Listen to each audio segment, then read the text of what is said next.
Wow. Good evening. What am I missing?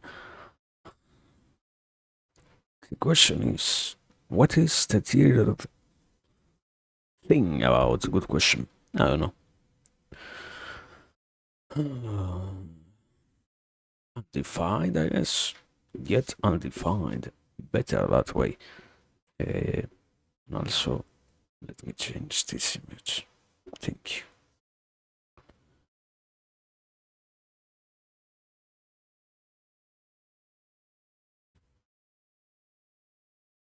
This one? No, no, no.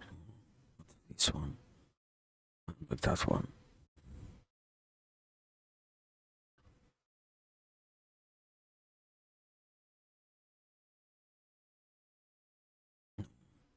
What's that one?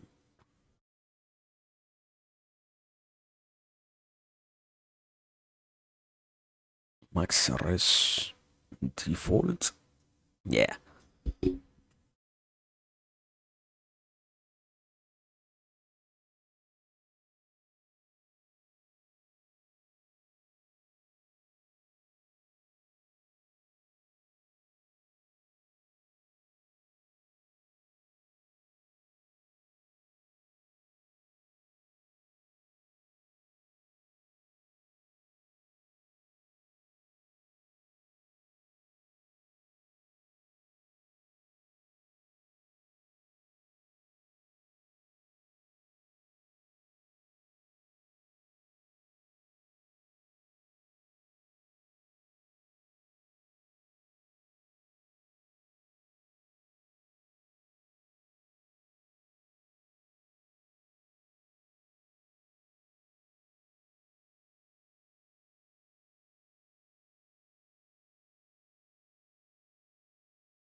Why did I make a typo like that one? What was I thinking about? Anyways, I have to fix the title. I love this.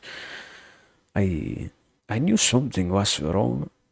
It isn't the attachment, the second title. It is the company. Why did I write it incorrectly? What was I thinking about when I wrote that?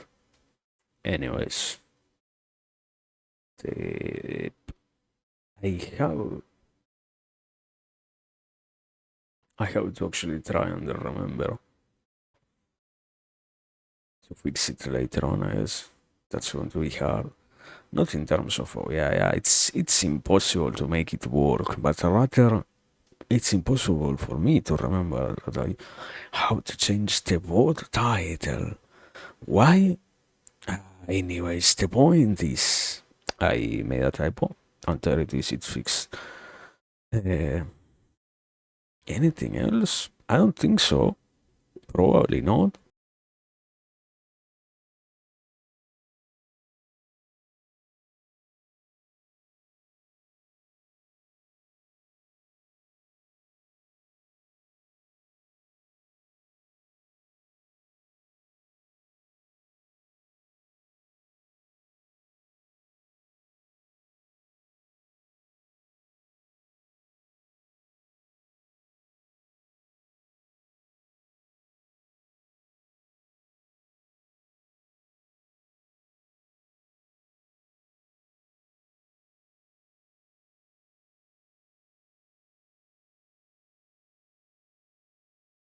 Okay.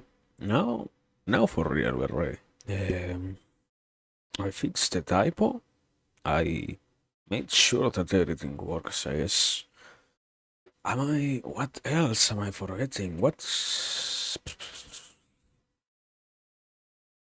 audio. I didn't check the audio. Yeah. How can I check? I think the problem is partially I don't really need it to. Not that I don't need it to. I can't so easily. I yeah. The proper expression is I cannot actually easily check because I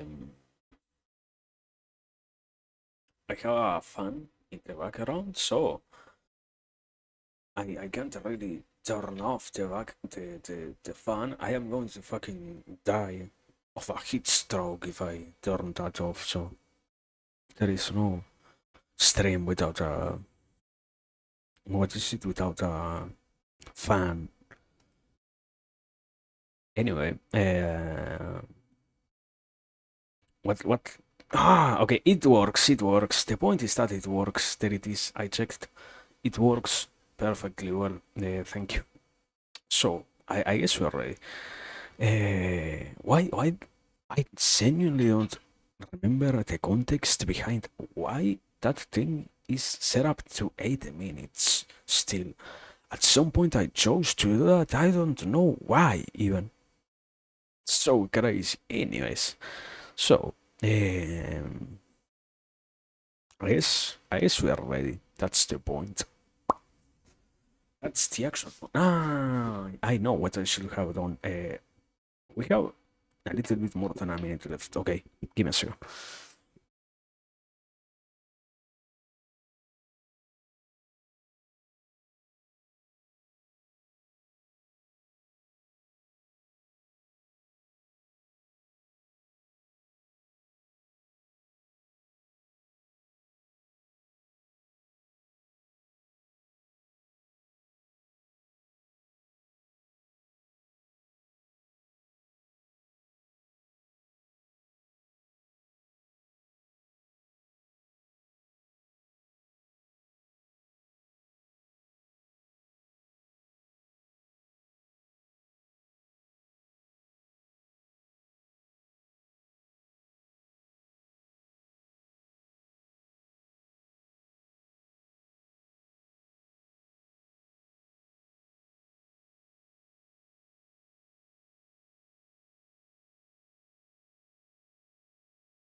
It didn't take me that long. We are so comfy. Anyways, lag. There is a little bit of lag. I don't even know why, but there is lag.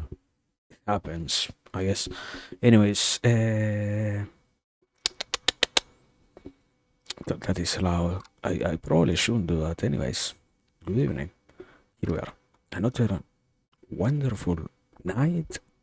We find ourselves here. Something along those lines, basically. Welcome. Um, I don't know. It's kind of crazy to think that yeah, we are sort of back to normality.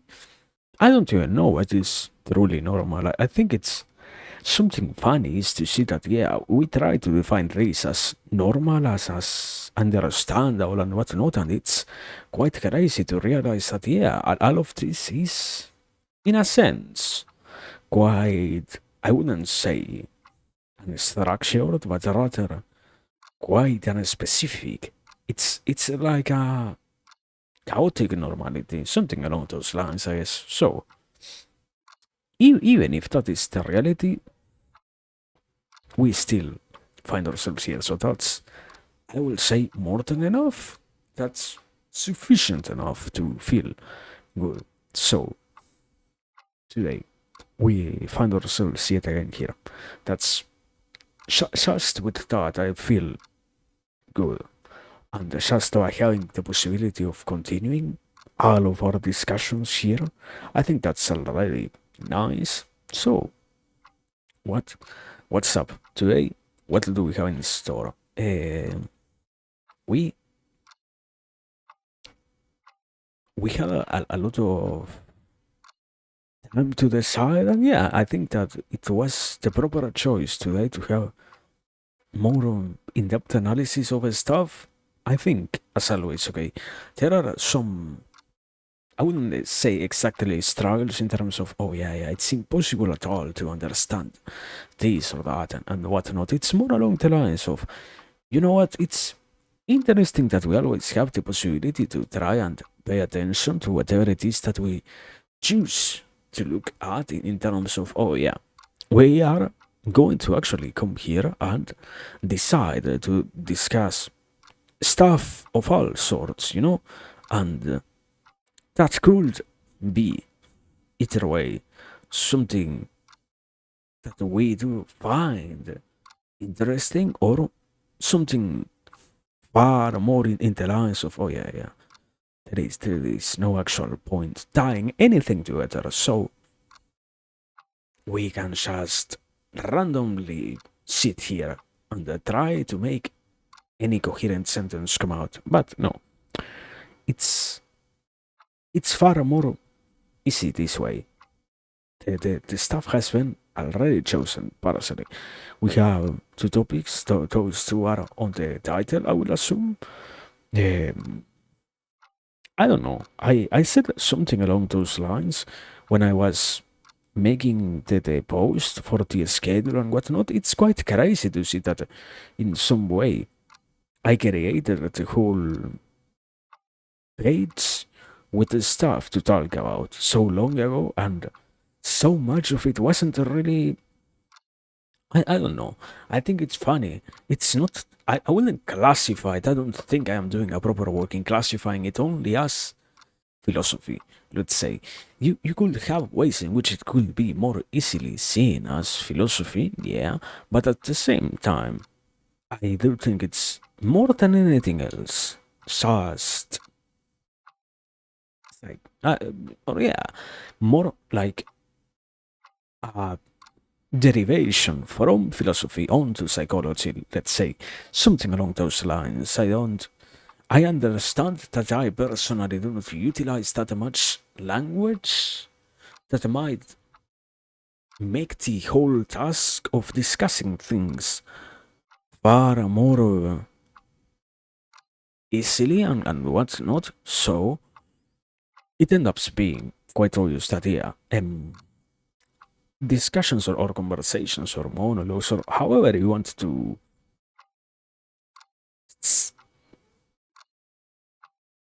encapsulate them as, envision them as, whichever way you choose to.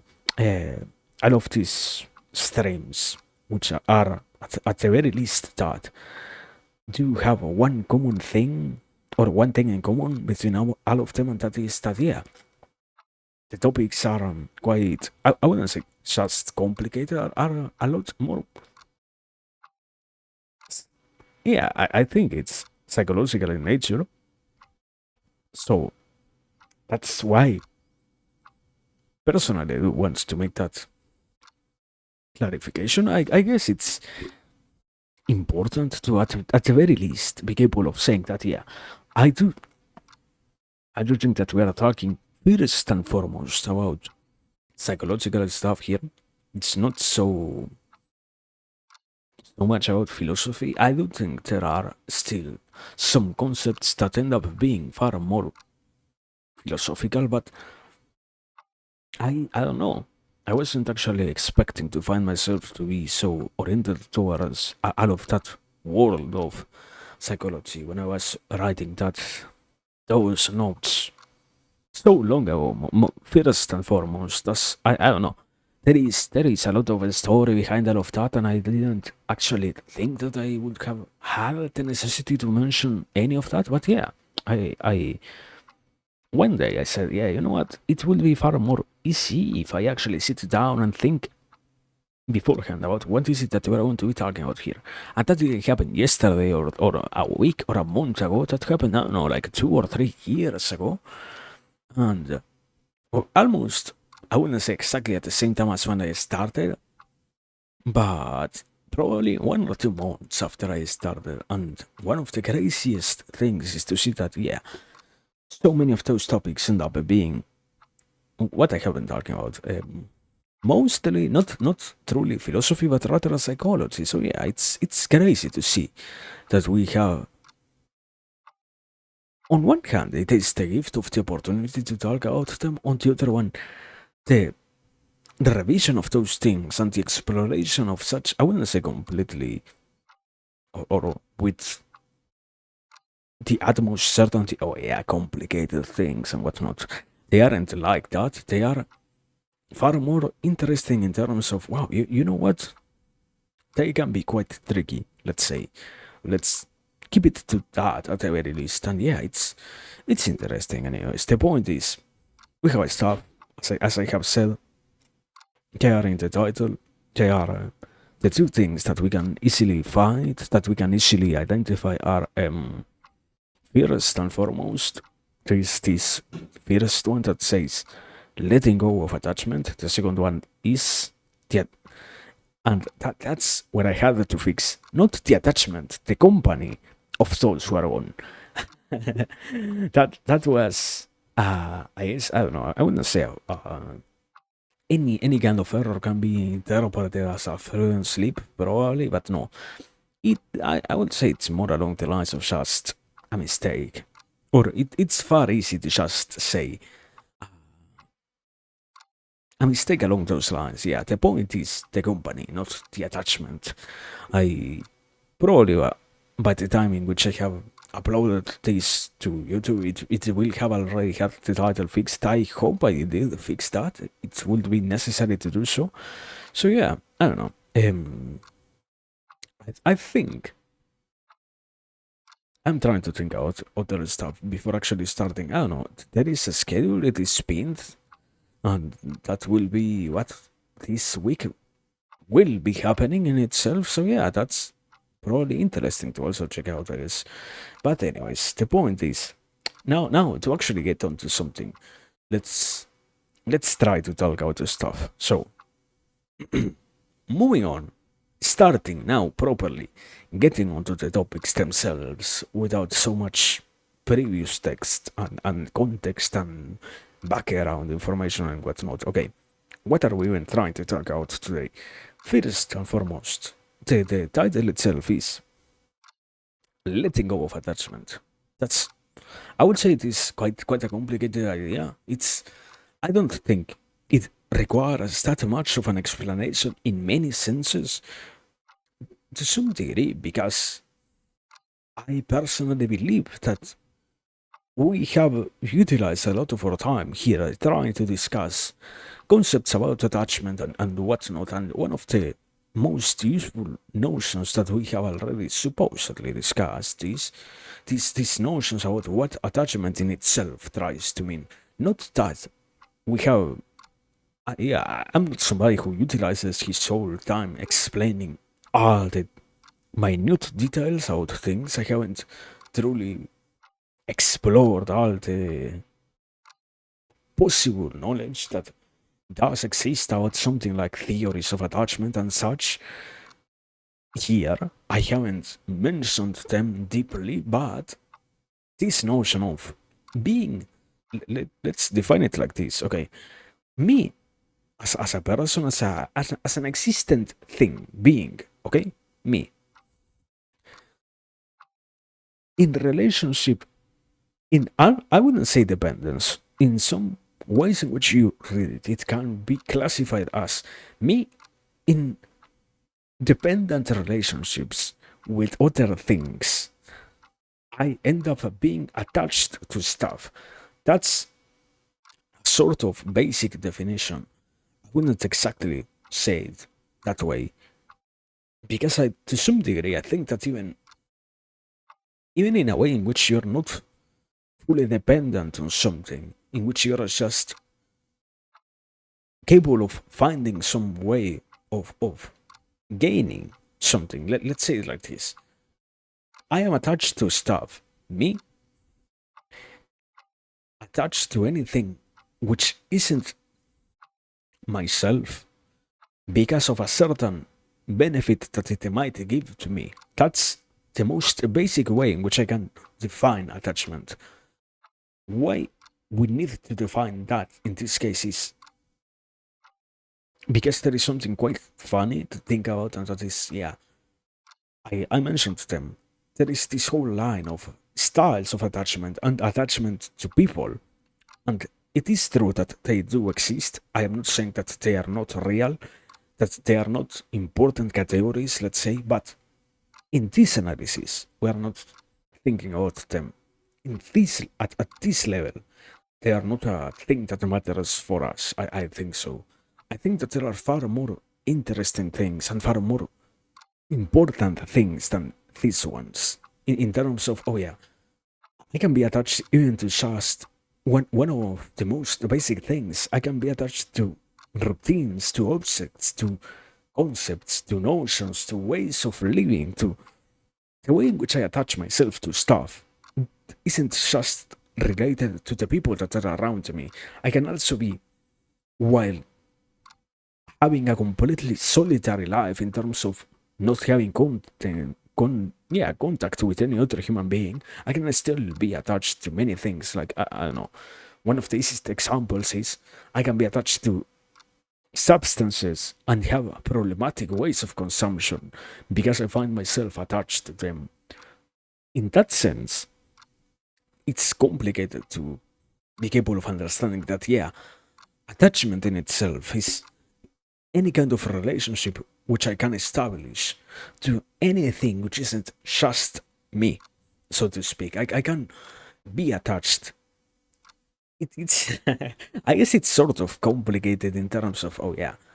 Therefore, can I actually be attached to literally anything which isn't me? To some degree, probably. It's it's a complicated idea in terms of, yeah, what can I actually be attached to, and what can I actually find myself being attached to, and how can I even understand which things are bad to be attached to, so that I can then start working on this idea properly of letting go of any kind of attachment. It's Let's define it as such, okay? In a way, no matter which object I have chosen to attach myself to, the most important notion is through the capacity to analyze myself, I can then come to the realization of which things does this relationship that I have established with this certain external thing, so to speak, have created with me and have started to, yeah, started to proliferate and to give consequences in my life. What happened here and what is going to continue happening is if I continue being attached to this thing, I will say that unavoidably that is the first level of analysis, that is the first degree of cognition that I can establish about the stuff, but at the same time, it's not just that in terms of, oh yeah, yeah, I can be attached to anything. Therefore, I need to not just see that I can be attached to such anythingness in terms of, oh yeah, all the world can be something that I can attach myself to. Then I start to think about it and find out that I might be, I don't know, interested in this aspect of life, and that's it. No, there are some deeper levels of analysis that also need to undergo in terms of, okay, I can see how this is affecting my life, and I wouldn't lie. I think it's a rational, or it's an understandable idea, let's say. Maybe not so rational, but more along the lines of, yeah, reasonable concept that the moment in which I start to understand how my attachments to things affect me, I start to see not just how one thing to which I am attached affects my existence, but rather how the intertwined network of different objects of attachment which I have already established in my life are affecting my personal existence. Therefore, it isn't just an issue of having to deal with any one object, but also with the whole endeavor, so to speak, of having to bring onto mind, onto consciousness, having to actually make myself aware of all the types of attachment which I possess, and that's what I am trying to go. Not just in terms of yeah, how do I relate myself to other people, how I try to connect with other human beings. That's understandable, and that's a proper definition more along the lines of yeah, psychology and how we human beings try to relate to one another. But at the same time, if let's take it from this perspective, some some steps back. The moment in which you try to talk about attachment and you realize that you can be attached not just to human beings, but rather that the whole world can be something that can become an object of desire, which you can try to go for any kind of thing in the world, is the moment in which you have to actually scratch all the existing external factors of life as things which influence you. And the issue with that becomes that, yeah, many of those do not only exist by themselves, but rather have wider connections with all the other things that are also given in terms of, I don't know, let's say like this. Not only do I have an attachment with, for example, let's say money, which can be a very basic idea, notion to analyze, quote unquote, but rather I also find out that, okay, I understand how much money matters, I understand how much it means something to me, but I might not be capable of bringing onto awareness something along the lines of, oh yeah, and with money, I also gain access to other stuff. Maybe with money nowadays I gain access to things like entertainment, like the consumption of something that keeps me entertained. Besides the level of just knowing that I have money. With money itself, I might not be capable of giving my to my own person some satisfaction. So the money isn't just the final conclusion that I reached. Money is a means to an end, and that means to an end can become then another level of attachment. And yeah, the final end goal is also another level of analysis which I can go for. But at the same time, if I try to trace back, I also find out that maybe I can keep changing operations in terms of that is a very useful notion. If I don't attack the root, the plant will keep coming back. If I don't ever bring onto awareness that yeah, I am still accepting money as something useful, maybe I stop saying, oh yeah, you know what, I will not consume any more entertainment, but I still have money, so I need to spend the money. Therefore, I will go from entertainment to, I don't know, luxuries, or I will cut all the spenders of money. So my new way of attaching myself to something will become the accumulation of wealth, for example. And all of those relationships exist within the context of different objects, which I can understand only once I actually sit down and think the way in which they influence me and the way in which I let them become a part of my life once again. So, at that level, let's say like this, a proper way to try and understand how anyone is attached to stuff is to then become aware of the ways in which the rest of the world influences me. And I will say it's, we're just saying words here, so it sounds incredibly easy. I don't know. I have spent 10 minutes or less trying to explain this. It's, in theory, an incredibly simple practice. In theory, the issue becomes unavoidably, and that's why this is also quite related to stuff about psychology.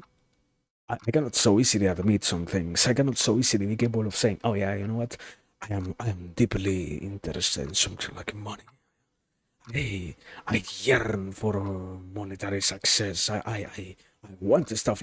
Not everybody has the capacity to say stuff like that. The moment in which a person tries to analyze the things which they are attached to, I can far more easily, once again, come to the first degree of awareness, become conscious about the most obvious things, but not directly attack the root of the attachment, so to speak. So, it's an incredibly long process. It's not such an easy thing to begin with, but in itself, it's an interesting thing to do.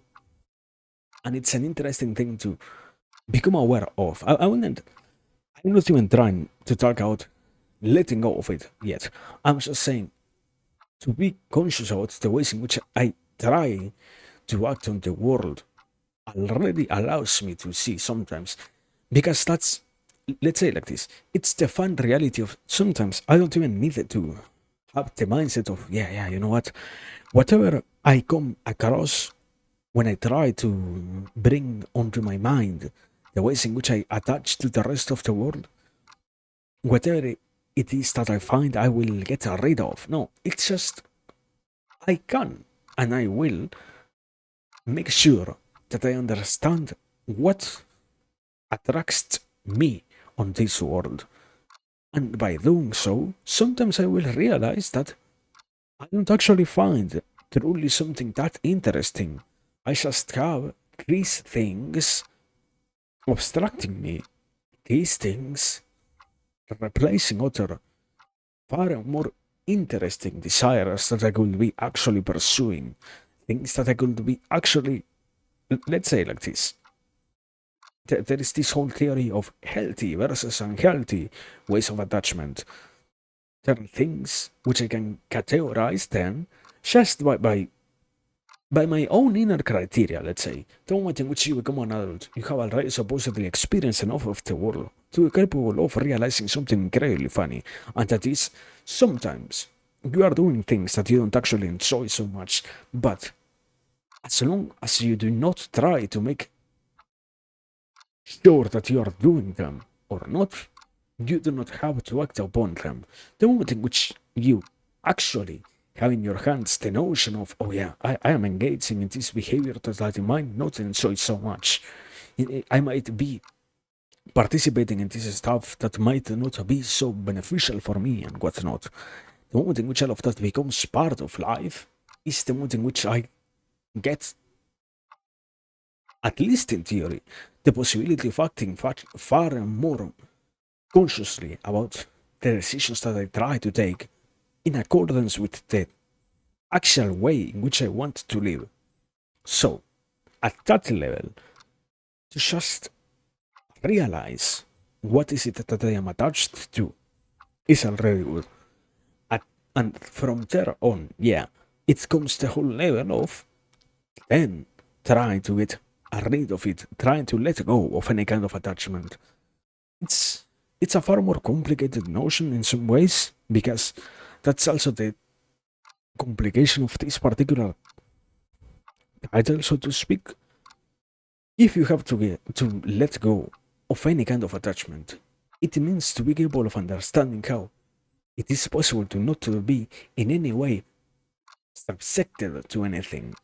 There is, let's say like this, adding on to what was said before, another way in which I attach myself to stuff is I subject myself and I make them a part of myself, or my own subjective experience becomes dependent on this external thing.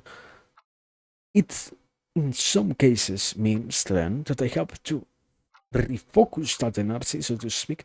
I have to reframe the way in which I see stuff in order to not have so much of an attachment towards something that isn't me, but rather be capable of abandoning the ways in which I found an interest in something that is out there. And it is not just something, so to speak, easy, or so to speak, so simple of, oh yeah, yeah, I I let go of my attachments let's say, for example, we have read a lot of the Mahabharata here, for example. So one of the most commonly found theories there is this idea of, yeah, you know what? I want to actually let go of my worldly desires so that I can then refocus onto the stuff that I actually want and that I actually enjoy and that I actually have an interest for. And from there on, I want to make sure that I am enjoying a happy life and such. At that level, something quite funny happens, and that is, you know what? I might not be truly capable of abandoning anything that has to deal with the external world, because what am I going to do? Just become self-absorbed? Is that the true objective of this? And at that level of analysis, it's a correct, or yeah, it's a good enough question to make. The issue becomes then, how do I actually refocus myself? Do I just mind?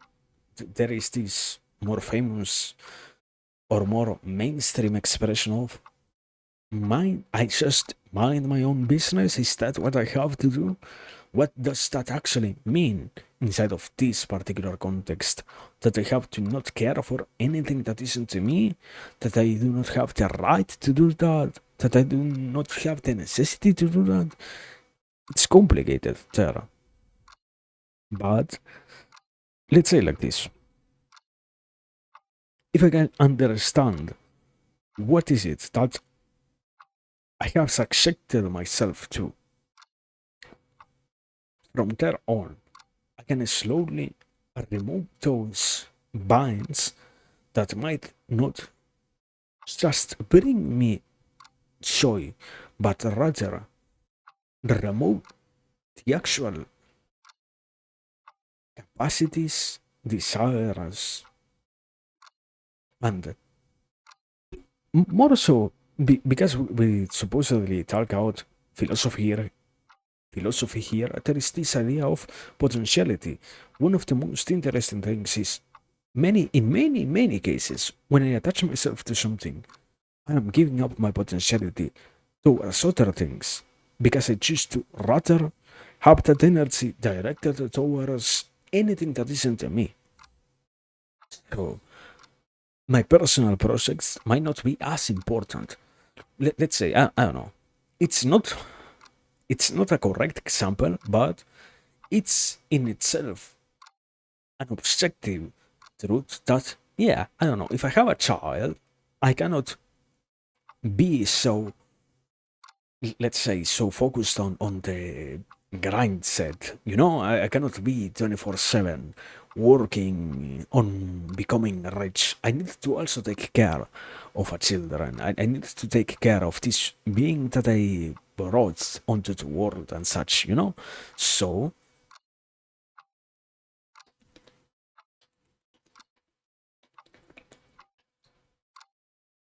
there are things that I might attach to that are out there, that are that can become a part of me, that I might be capable of removing from the equation. That's also the issue is, once again, nothing here is being explicitly said, okay, I have to become aware of the different types of things that I am attached to. What does that actually mean? Do I have to understand that, I don't know, I have negative things that are affecting me, and do I just need to get rid of those, but not of the good things? Are there any good things that I can keep? Are there any positive things, aspects to my own life that I can actually ensure remain there besides the bad ones? Can I be still attached to those or what? That's let's try to answer the question like this. If I can realize that something is truly positive, then it does gain a far more stable place in my own existence. It stops being something that I have attached myself to just for the sake of being attached to in terms of, oh yeah, I will have this thing. Let's say like this.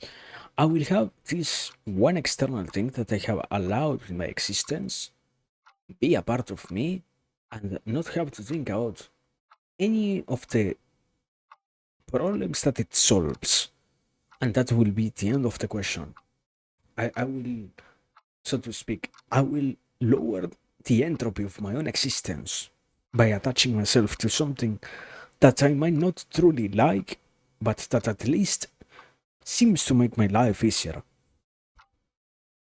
That doesn't truly mean that I have grounded myself onto any kind of truly useful attachment.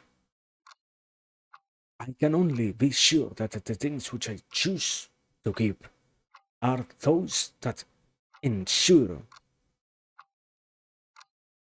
I wouldn't say an everlasting, but rather a properly beneficial enough degree of benefits onto my own existence. And those things themselves are also not parts of life which I find besides of those or outside of those benefits utterly meaningless, so to speak. There are also things that I like from having that exist, you know? And yeah, it's complicated then to understand what is it that I can actually say matters in terms of my own attachments, what can I actually keep that is good, and what am I not instead rationalizing to make it look like it might be in some way good to have around, even if in nature it is one of the worst things to include in life. That's, I would say, yeah, at that level, unavoidably, that has a lot more to do with a personal experience, with a personal interest on realizing if the things that I have, let's say like this, in the process of growing up, everybody has to discard different things. And in that same process, I'm going to rationalize those which I decide to keep in order to make them look far more useful, so that I am not attached to as many things as when I was a child or as when I was an undeveloped mind, let's say. But I might still have incredibly pernicious things affecting my existence. No, rather, I can become aware of those things which truly benefit me for the objectives that I possess, as long as I understand which things do I actually want to have happen in my own existence. Only once I have, once again, become aware of those goals which I actually want. And at that point, yeah, then with a proper value judgment according to the objectives of my own life, I can far more easily realize that there are some attachments which I have decided to keep, not because they are beneficial to me, but rather because they are just capable of giving me something that feels good enough, even if it isn't all that good. And at that point, I can far more easily deal with this whole question of, yeah, there are some negative attachments already in my life that I might need to remove. And once I am there, once I have understood myself to such a level, I can far more easily let go of any kind of attachment which might not be so beneficial in my own life. It's, once again, that's why I am trying to talk out this not from the perspective of, oh yeah, attachment to other people and just that. it's attachment to the world itself.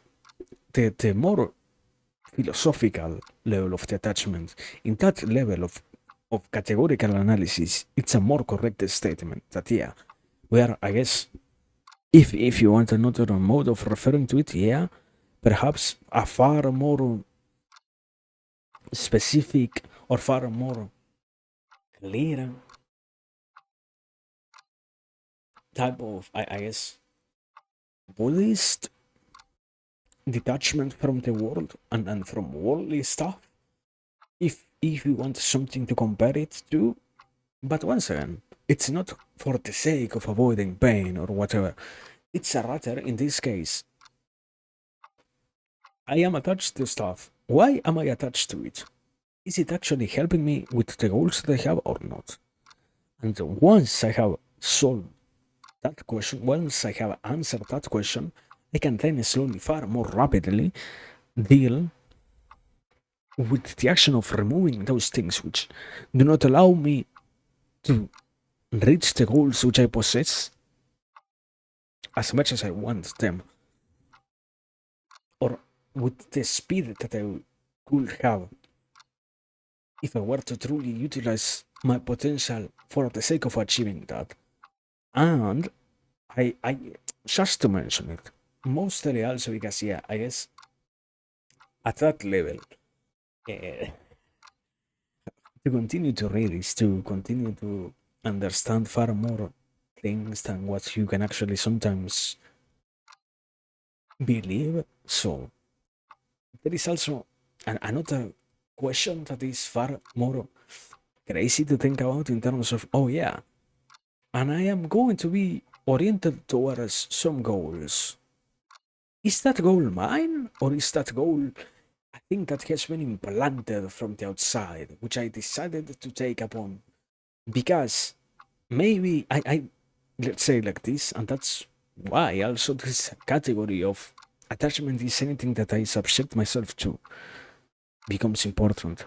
I can be attached to certain goals which I don't truly personally want, but which I implanted on my own existence for the sake of not having to actually think for myself what is it that I want. At that level, it sort of becomes a meta analysis of the reasons behind the judgments of attachments that I have in life. So I will say, let me clarify it like that. It is, I don't think that it isn't true that it doesn't exist. I do believe that it plays a huge role in the life of most people to understand that, yeah, sometimes you might not be actually aspiring towards anything that you want, but rather you are just moving towards a goal that comes from the outside, and that's it.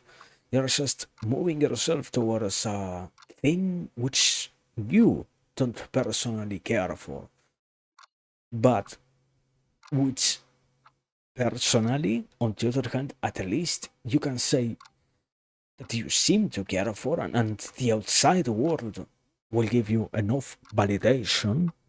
So it's understandable then that we can easily say and identify ourselves with wishes, goals, dreams, and such that are not so much ours.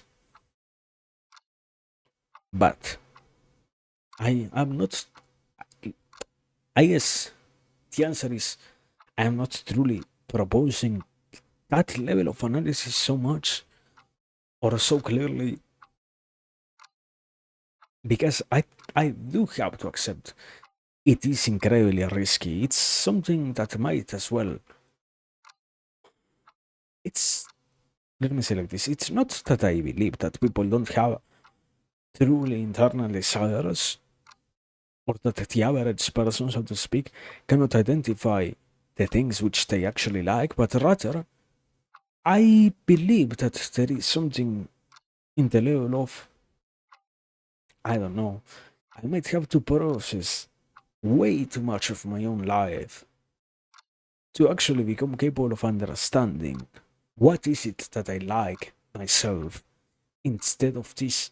persona that I created for the outer world, you know? So it's a reasonable question to ask ourselves. Are the things, are, let's say like this, is the balance which we are deciding to utilize to judge what things qualify as good, proper, and sustainable attachments, and the things that, on the contrary, can't ever remain present in our life as any object of attachment, the correct ones, or are they rather something that we got inherited from the outside? I believe it can be asked, but the person has to be incredibly ready to do that in terms of, oh yeah, I truly have to understand and be willful to confront something that I might not feel so good within myself in terms of, oh yeah, yeah, I might not find anything that feels good because I let's say like this, the person who has spent a sizable amount of their life pursuing something like a career, then a solid enough job and such, might find themselves one day asking themselves once again if they are truly doing something that they like or if they are just living the dream of somebody from the outside. That person might be far more capable of asking the question of, okay, are the things to which I am attached to the proper ones because I can truly say that they are the proper ones, or are they the proper ones because I was instructed to think that they were the correct ones to have? That person has already gone through enough existence to be capable of measuring that. Otherwise, I guess it's a complicated question in terms of, can I define for myself what I actually want?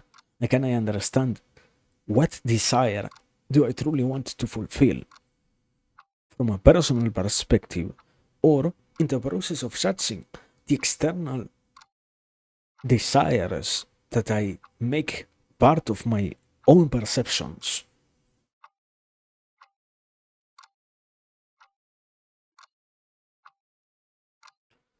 And can I process all of those external things without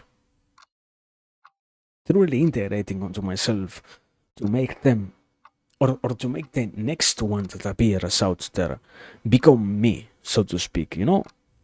At that level, it's a complicated question.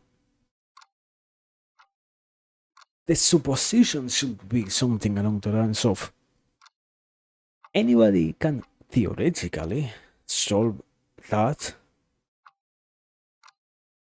but I don't know. So, there is something quite funny about how the world works and how many of the theories, ideas, and such that we have created nowadays work so well because they have quite a huge convincing power behind themselves, so to speak. So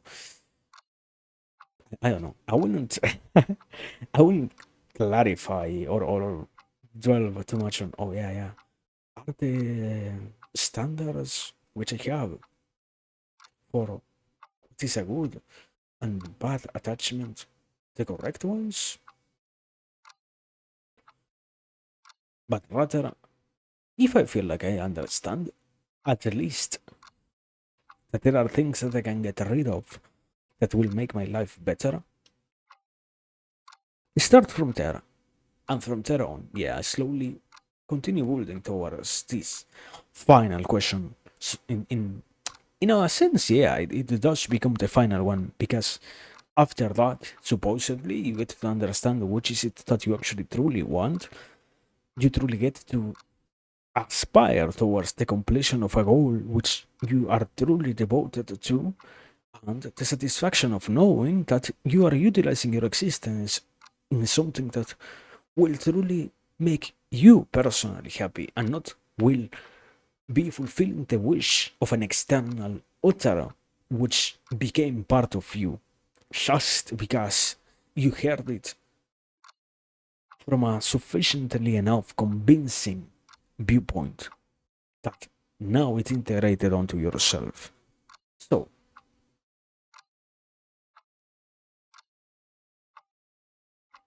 sort of to quickly recapitulate everything that has been said, yeah, I guess attachment is more than anything else about realizing how the world affects us, how we let things that are outside become part of us, and how we can, in terms of letting go of the attachment, in many cases also distance ourselves from anything that we might not actually want, not because it is pernicious to our existence, but rather because we just understand that we could, and that's the most important aspect of this, aspire towards something even better. It's not in a, let's say, insatiable hunger for an even greater object of satisfaction, of momentary satisfaction, but rather for a more proper level of true fulfillment. Instead of just having to live on a day-to-day basis, let's say like this: I don't have to live my life in such a rushed manner, pursuing the next bag of cocaine, for example. Even if it sounds like an incredibly insulting example, that might be the truth. I do not need to pursue something like drug abuse, substance utilization to fulfill my life. If I can rather find a far for a more longer time satisfying thing, even if on the other hand it doesn't get to be as impactful the moment in which I get to see the results of that thing. And that comes more than anything else from the side of, yeah, una bola, no. Any artificial substance, even more nowadays, might be chemically far more capable of producing happiness because it can trigger the proper hormones and induce the proper release of chemicals in the brain compared to, I don't know, going to do physical exercise. But in itself, one of them might not just kill you for the sake of consuming it, or if you have to keep on making sure that you have that flowing through your veins, So that's also where the different things that one attaches oneself to becomes a necessary observation. What is it that I am truly moving towards, and what is it that I might be including or sustaining just because I didn't want to truly see it as anything else but this supposed or assumed beneficial thing. I guess, as always, or yeah, this this axiom of doubt, more doubt in this case for anything that I might be attached to. That's an easy summary of that idea. So yeah, that's that, I guess.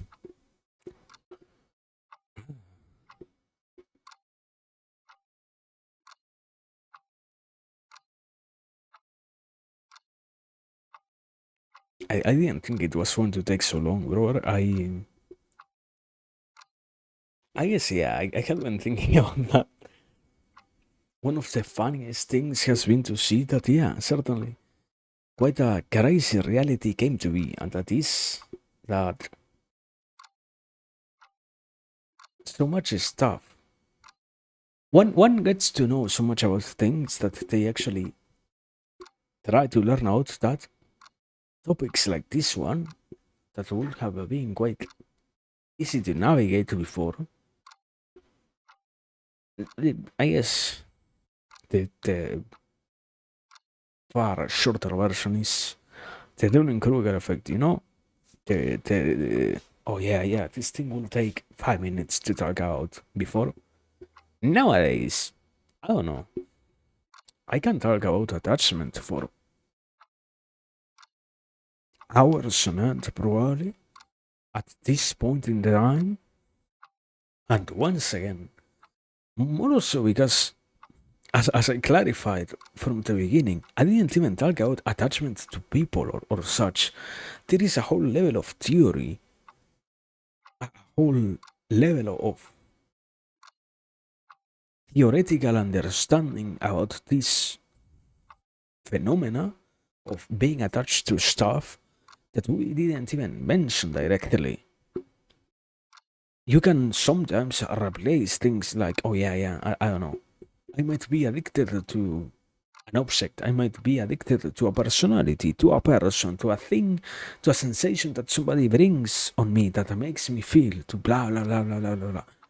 But all of that is an implied thing, is a work that you have to do for yourself. It's not something that I did, it's not something that I clarified at any point while I was talking about that. So it's a complicated question as always.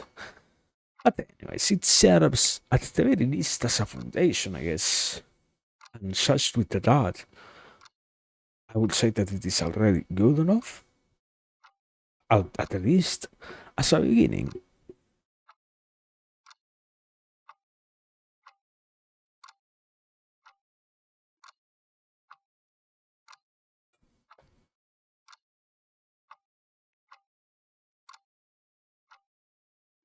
So, I guess we can move on to the second topic, probably. I don't think. I should probably. Okay, let's let's do it like this. Let me try to let me transition. Try to think for like 20 seconds. What is it that I might actually need to mention about attachment? Just in case I missed something. And after that, yeah, if I don't actually come up with anything, let me continue. Give me 20 seconds.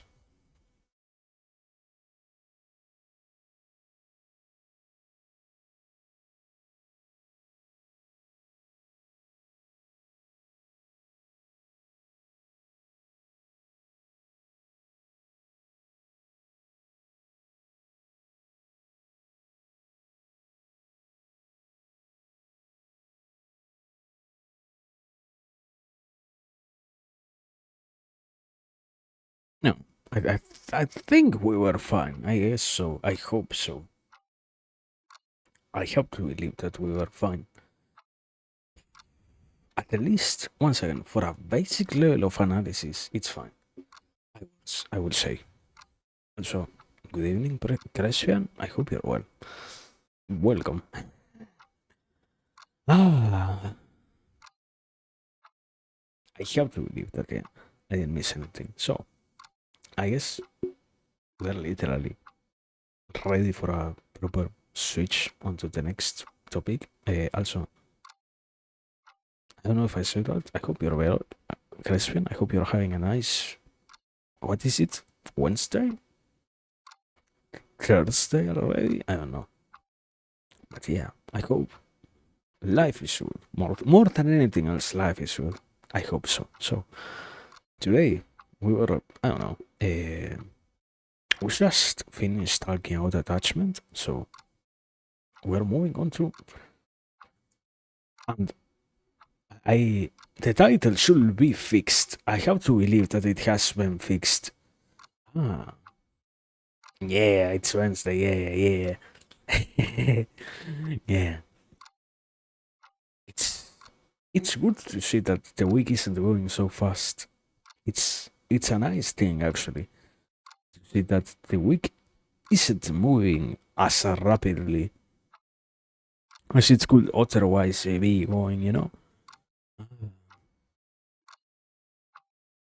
It's something about life, despite this eternal claim of the older people of, oh yeah, yeah, life is moving so fast. I don't know. Sometimes a week doesn't feel like it passes so fast. That feels good.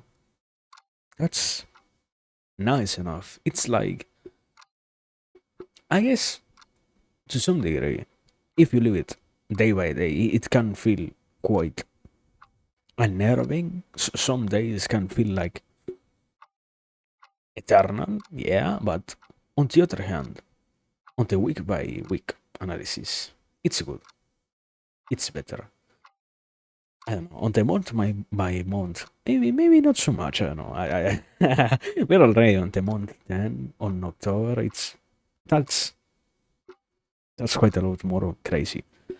I It didn't feel like that much of a year, but anyway, life goes on. So the point is, sorry, what are we talking about today? Second thing that we are talking about actually, company, company of authors, of not authors, of those who left particularly. I guess yeah, this is far more.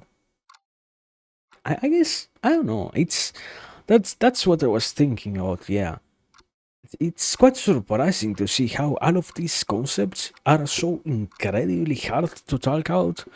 I guess not from a personal perspective in terms of, oh yeah, yeah, I I feel bad because I have to talk about them, but rather because it's quite crazy to have to think about something that might be such an unobserved part of life, so to speak.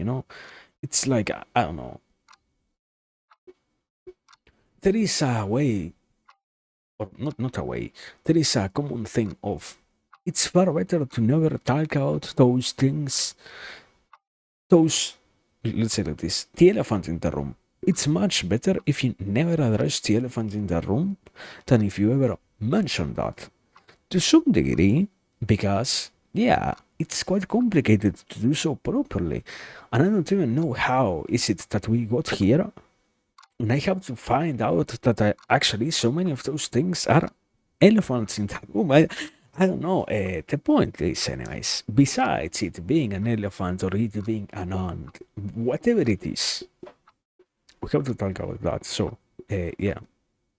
If it isn't clear enough, I guess it's another one of those themes of loss, probably themes of having to see somebody. Wow, that's a wonderful experience of learning that sometimes we are influenced by people who are no longer with us. Not at least the only caveat that this does get to have is, luckily enough, that it isn't just about the people who have died. Luckily enough, we also lose people who just distance themselves from us. So it's on that end, quote unquote, nice to know that we're not just talking about the dead people in terms of, oh yeah, yeah, people who aren't here anymore.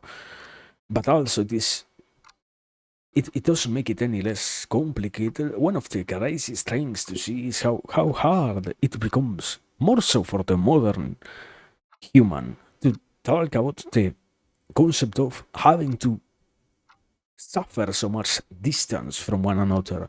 This whole idea of, oh yeah, yeah, the modern person finds themselves having much more moments of loneliness than ever before. We have so few of those instances in which we can truly say that we are surrounded by others and in the company of someone else. Even if it is just one person, we have become habituated far more to being in ways not just lonely, so to speak, but rather not in the company of others. And I guess, yeah, the proper expression is it exacerbates the discovery that, yeah, unavoidably, to begin with anything, there is always an influence from those who we surround ourselves with in us. But that becomes far more potent when, in the current times, we find ourselves having not as many connections. One of the funny ideas of the older times is maybe you could have, I don't know, a dozen of close friends. The modern human might not get such a pleasure. In many cases, the normal thing is not for people to have as many connections and such. So, already at that point, it becomes an interesting thing to try and consider in terms of, wow, yeah, how many things actually, or how many people actually influenced the way in which I am nowadays. And at least there is some solace in realizing that, yeah, we are not as many older people as we are capable of observing in others, at least on a conscious level. Unavoidably, if you want to take it on a more deeper level of analysis, there is still this whole other layer of, oh yeah, any tradition that exists in cultures was instituted not by nothingness, but rather somebody one day said this thing needs to become part of our life. And someone else said, okay, this thing that you are trying to make serious, that you are trying to truly convert onto a ritual of ours, makes enough sense. So we are going to actually try to enforce it. And here we are, let's say 2000 years after that, still knocking on people's doors before entering on their room, if we know that they are there. Because now we understand that it is a gentle thing, or a far more humane thing to actually do that instead of just violating the privacy of others, for example. So, in that sense, it's complicated. It's hard to actually talk about what qualifies as an influence of others and what is just a tradition, but to not make it so vague, mostly because it's it's true that, yeah, the culture itself does have a lot of influence on the person, but in essence still, our particular groups of people and our closest connections with others leave marks that are far more noticeable in ours. Those ones are the ones that matter for us and are the ones that are the object of observation today, let's say. Those are the ones that I actually want to talk about, not the other ones. I don't know. It's like, oh yeah, yeah. Anywhere you go, you tend to look at the person who seems to have the most eyes on them, on them, on themselves, before you go and sit down, just to see what's the situation. Can we actually point at where does that influence come from? Why would that matter even if we were capable of talking about that with any kind of awareness and what's not? I don't know. I don't think it matters all that much compared to, once again, those more closer connections, those more noticeable influences. I think that anyway, as always, we learn a lot from, or not as always, also more so because particularly I don't talk about that much. So let me develop the theory properly. We inherit a lot of stuff from our parents, from our closest relatives, from the people who we spend the most time with. We learn a lot to imitate their behaviors and to integrate a lot of what they do also onto our routines to some degree because it is a normal in itself an adaptive behavior to imitate what happens around you so that you can sort of have an easier time interacting with the rest. But at the same time, it's not just oh yeah, yeah, biological machines that are somehow capable of thinking, just imitate others. It's so called the human nature. No, no, no, no, no, no, no. It also is because, to some degree, we can understand why people do the stuff that they do, and it is a humanizing act to slowly integrate the stuff that others are capable of doing, so that we ourselves can not just empathize with them, understand their experiences and such, but also because it's a humanizing action in terms of letting us who will never be capable of truly living the life of others experience, even if for just a bit,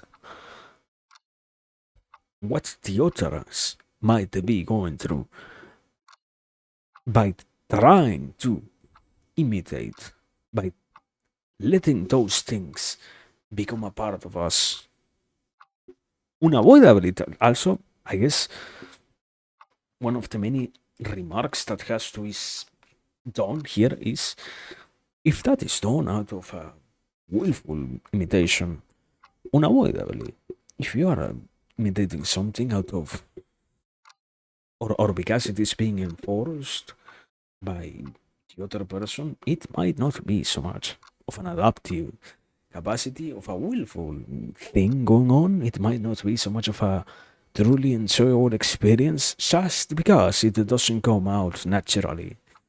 That's a whole other level of analysis, a whole other category that might not be our biggest concern right now.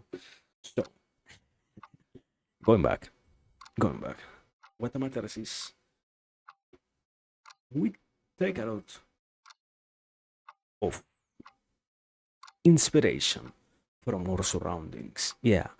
And one of the most normal things is we learn a lot to do stuff in ways in which we just get accustomed to doing it out of habit. One of the nicest things that happens with any human is we are creatures of habits themselves, ourselves. So it's quite easy for us once we are capable of understanding something. Once there is this whole concept of, oh yeah, I can not just intellectually but also emotionally bond with experiences. Once I can create enough connections with the stuff, once I can get myself on the shoes of someone else in the proper place under the proper conditions, I don't have to think anymore about why I have to do that. I don't have to spend any more time trying to understand why this thing happens. I just do it out of nature. I just, this idea of I do it as a second nature happens spontaneously. So we learn to keep on doing stuff. And sadly, that's where it becomes a topic of loss. If we integrate something deeper enough, even once the people that taught those things to us live our lives, be it because of any reason, we might find ourselves still doing that. And that implies, okay, there is already an implication though. That is implying that we are willing to analyze the behaviors that we do. One of the craziest things that can happen with anybody who has to go through the process of I guess the proper category itself is mourning, not just loss, but mourning any kind of separation from others is sometimes I might not be willing to realize that, yeah, I'm not doing things because I truly find an objective usefulness behind them, but rather I do them because, once again, I emotionally binded myself to that thing which the other person taught me to do at an earlier stage in my own life, which I have a tendency to do just because I got myself accustomed enough to do that, no matter what happened at any other point in my own life. And one of the craziest things is it can keep happening to such a degree that I might not be willing in itself to talk about that, and that I might not be willing in itself to ever say that some things I don't do because I win anything by doing them. I do them because they bring me back to a memory of something that once I got to experience and once before I got to say was nice to have happen and such. That is already okay. Sort of tracing back. That is a lot more complicated still. Not everybody has an issue with realizing that, yeah, I have influences from the past on me. I have things that come not just from my own life in terms of, oh yeah, I don't know. I understand that I have to wash my hands because otherwise I will get sick. I I don't have such an issue thinking out, oh yeah, and particularly the day in which I have to choose which soap I buy, I will buy the green ones because in my house we always used green soap, so I am an adult and I don't have any other reason as to why I need to change the soap color that I utilize. And is that bad? No, I can say that openly and I don't have an issue with admitting that. But it's just, I guess, just in case, saying that mostly because, yeah, it can happen. In many cases, we do have influences like that one that can go unnoticed.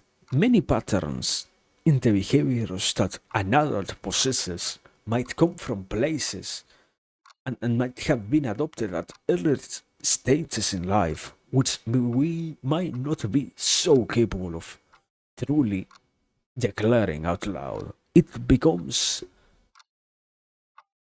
a habit of ours to think that many of the things that we do are truly there for a specific reason, which might seem far more rational than what it is. But on the other hand, yeah, many of the conforming factors of the adult life are informed themselves by those influences of the past. And one of the craziest things is the person doesn't get to be completed if there is no external thing.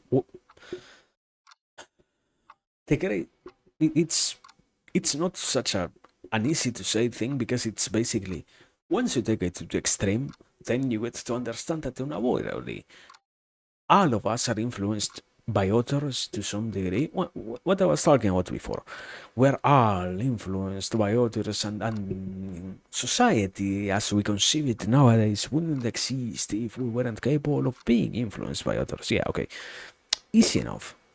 It makes sense, yeah. I don't know. Oh, yeah. Thank God we have 2,000 years of history, of written history, or at 10,000 years of written history before us so that we can find ourselves here. Wow. Yeah, but once again, we're not talking about that. We're just trying to talk about the level, the most basic level, the strongest bonds and there we have something crazy that is the behaviors that we do nowadays. Many that's the important clarification. Not as many, but most of the important ones, most of the things which we see as the utmost important ones of our life, that particular category of important things is very informed by our connections with other people. What we believe matters the most is thanks to the connections that we made with other persons, so to speak. What we got to learn from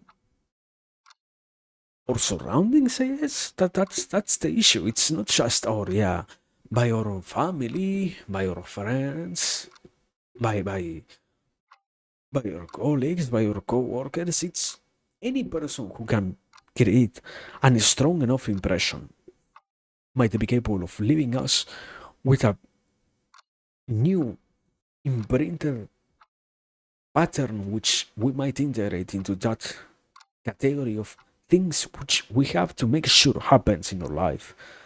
So why are we even trying to talk about this is the initial question.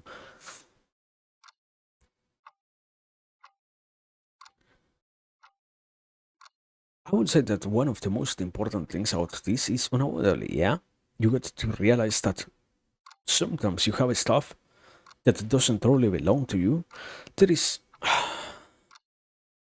once again, sadly, it does have a lot to do with the topic of loss, with the topic of anything that is related to having seen other people go and what's not. So, we have things that we have learned to do that come from the outside. So, we have parts of our existence that are informed by people that are no more there. So it becomes a question of, am I willing to continue carrying this one behavior because it does actually serve any purpose, or because it just serves me as a memory for this other person, which I at some point had any kind of sensation for? Even if I'm not going to spend so much time talking about the whole uh, love hate idea. I guess it's way too much complicated to try and describe all of that right now.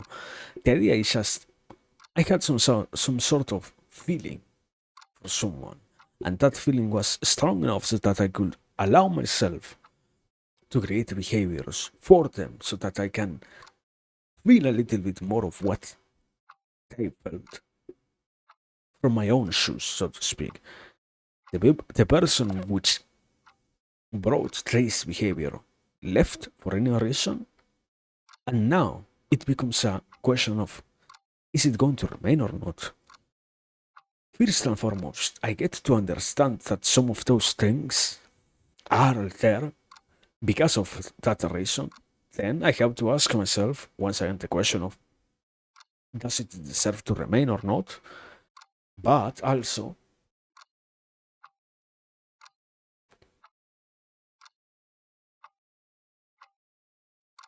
one of the questions is,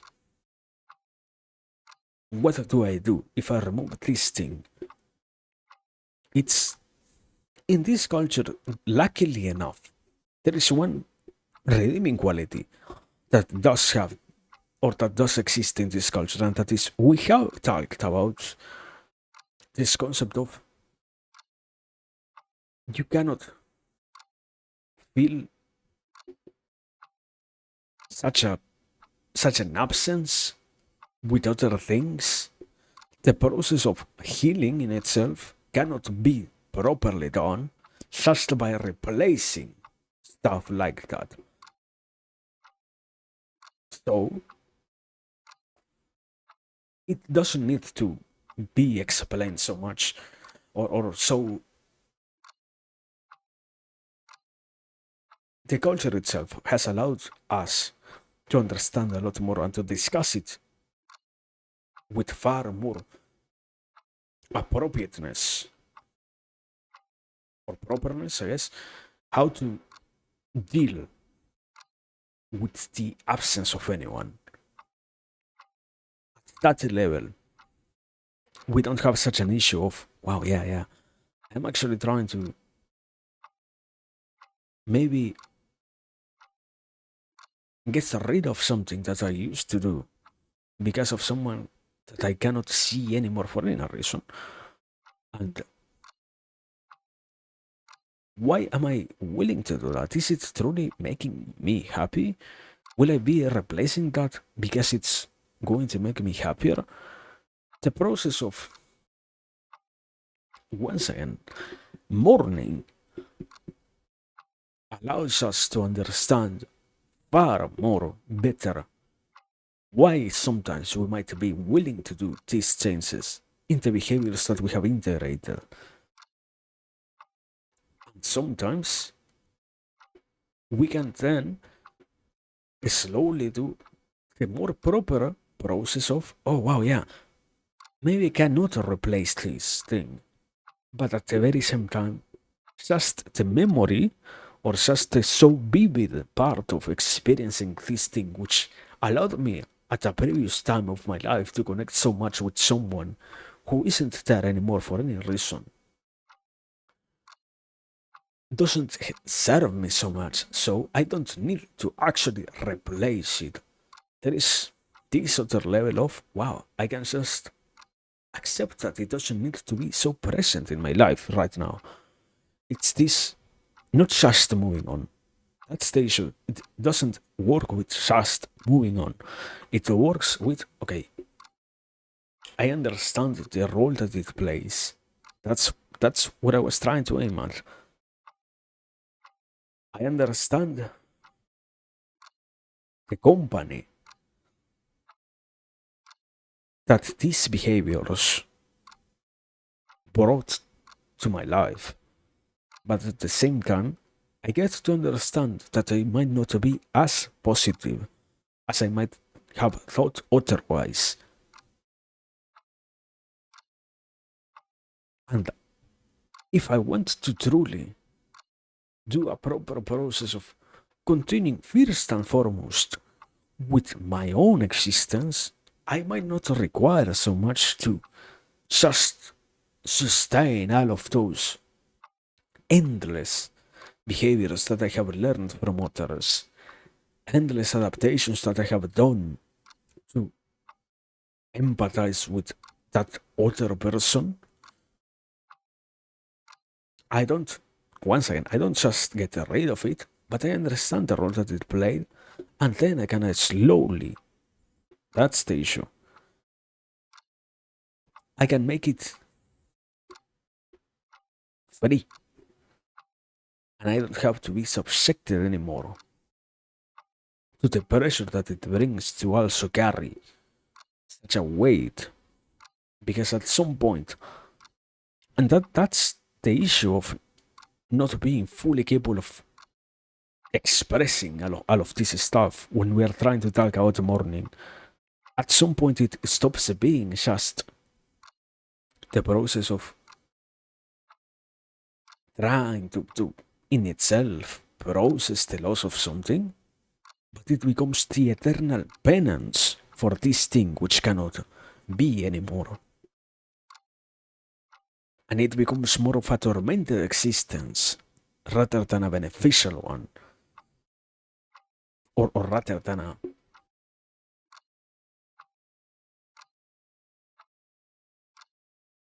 a life which in itself lets us feel like we truly are living for any kind of purpose. It rather is just, oh yeah, yeah. You know what? You cannot get rid of things. You cannot get rid of the memories of the people that you liked at an earlier stage in your life. You cannot just let those memories go. So you have to carry this concept. I think English has this expression of, you have some corpses in the closet, some skeletons. Yeah. That's the expression. You have some skeletons in your closet, you know? That expression does a lot more harm than good in this case. Because it becomes such a habit to never even try to think about how these influences that we do not even try to process affect us. That we do not understand that to keep on having them without just accepting that they do not need to remain because they are playing no other role than to just, I wouldn't say torture us. It becomes way too negative. It is good to some degree to be capable of remembering people, yes. Even if they are not there, it is wonderful to at the very least have the memory of them, yeah? But it doesn't mean that I need to continuously have to relive things that might be so charged. Because I am not just composed of my past, I also have a present life that I want to live, and I supposedly have a future that I am trying to aspire towards. So maybe it's part of that process to understand that, yeah, I am accompanied by those pieces that make me be who I am, even if the persons who created those behaviors are not here anymore, yes. But at the same time, it doesn't mean that I am obliged to sustain them just because I can actually learn from that.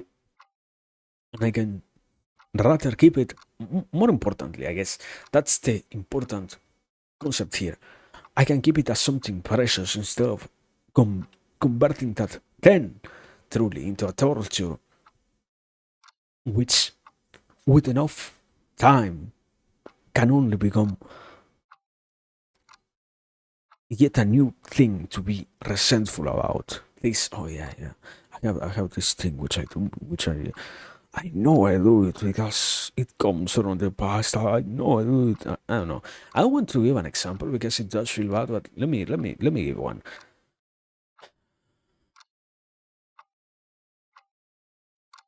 I remember I remember the days when I was with my mother. She taught me to wash the dishes first 3 times by doing it in clock motion, then 3 times counterclockwise. And I still do that nowadays. 20 years have passed since the last time that I saw her on. I still remember those first days in which I watched her doing it with her, next to her. And I have grown so much and I have changed so much, yet all of that remains. And I don't know anymore if that truly works. I think I could do it differently. The dishes will be washed anyways, but that memory is so strong still. And that process, if I never have the capacity to understand that, yeah, once again, I, at some point in my own life, I started to rather torment myself with that. I might not be truly capable of then. That's the issue. It's not moving on. The concept is not, oh no, yeah, you move on. No. It's you keep it as something truly precious. You don't transform it onto rather something that has the negative connotation of, oh yeah. Because this behavior has never been truly modified onto something that serves you, now you only can think about it as something bad. That's the issue. And that's the problem with the description that many times end up being given out of this stuff. Not everything is about moving on. Not the process of mourning isn't the process of just moving on from the loss of stuff. There is a reason why it is particularly called like that. But I don't know. That's in itself the proper analysis out the difference between those two is not so much pertaining to here. So I guess that's the topic. And now, yeah, I don't know. It was.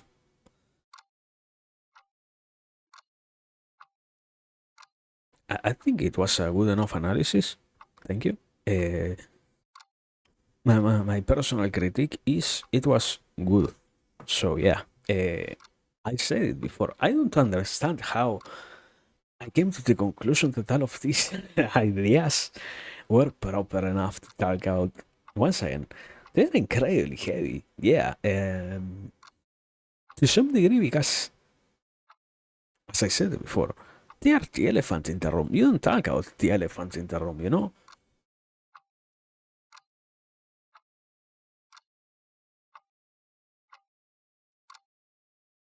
But anyways, I'm happy.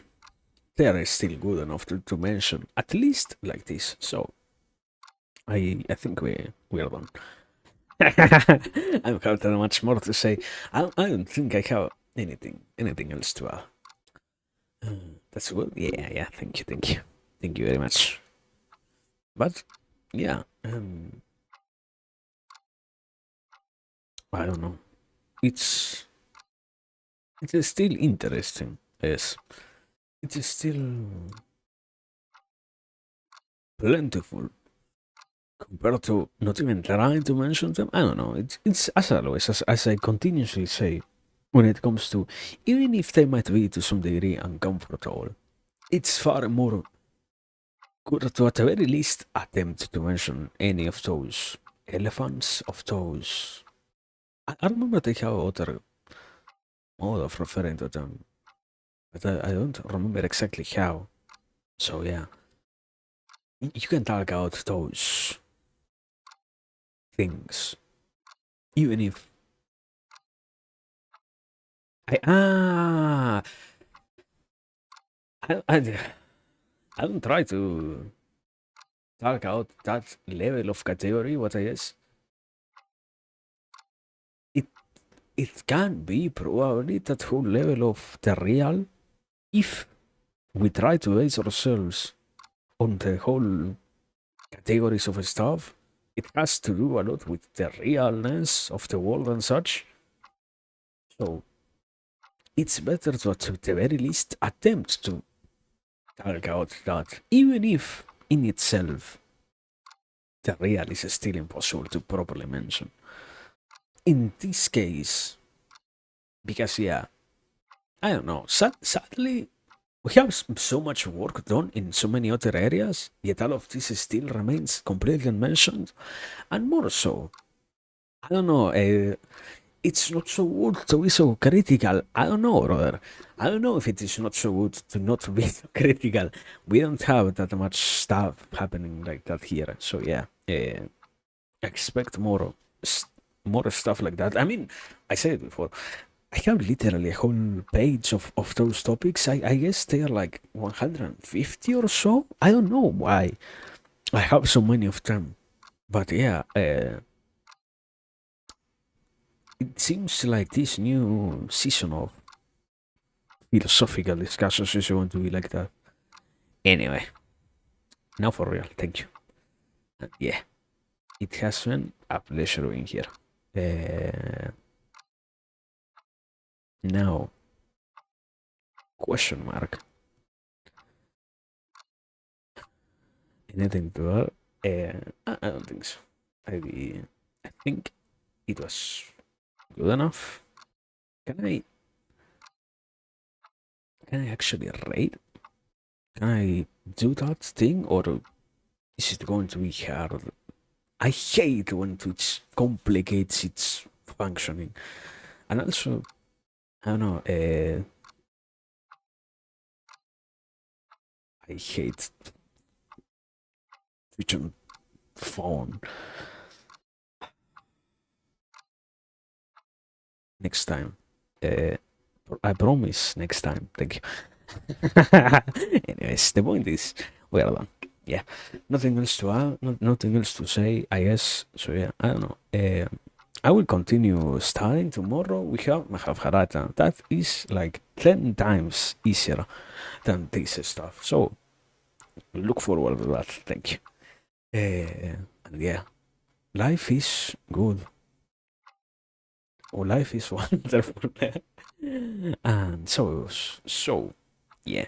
Have a nice day, have a nice night, have a nice evening, have a nice life, have a wonderful existence. Be happy, smile, hydrate, live, do stuff, be responsible also. And yeah, I don't know. Yeah, thanks for everything. Thanks for the patience. Thanks for the time. Thanks for the attention more than anything else. And yeah, have a good night. And yeah, today, particularly to you, Crispin. Good night. Yeah. No, I don't have the mouse connected. It's so over how to end it with the mouse pad. Anyways. Good